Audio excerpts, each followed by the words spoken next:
الذين آمنوا وتطمئن قلوبهم بذكر الله، ألا بذكر الله تطمئن القلوب. أيها الأحبة، تلازم قوي بين الذكر وبين صلاح القلوب.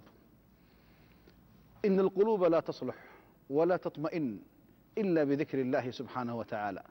أعظم غذاء وأعظم وقود لهذه القلوب أن الإنسان يعيش وهو ذاكر لله سبحانه وتعالى، كما كان صلى الله عليه وسلم يذكر الله عز وجل.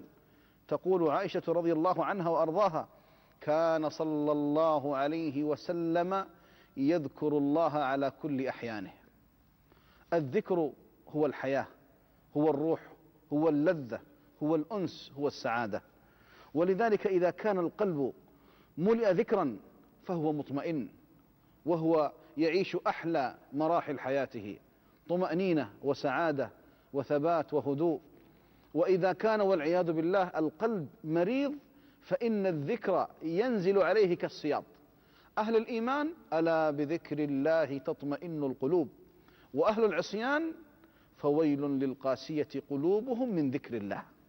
ولذلك أيها الأحبة، هذا القلب إذا صلح صلح الجسد كله، وإذا فسد الجسد كله.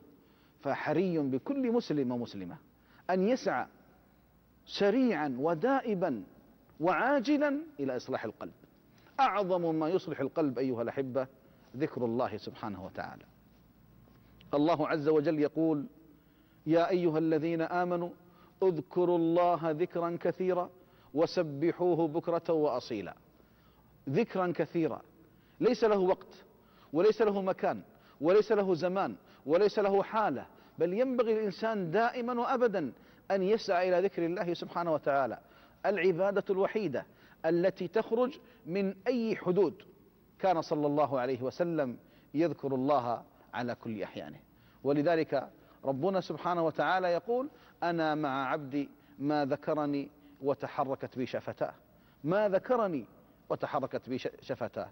فأيها الأحبة، فلنسعى إلى ذكر الله، ولنعلم أن ذكر الله أعظم عبادة يتعبد بها الإنسان لربه.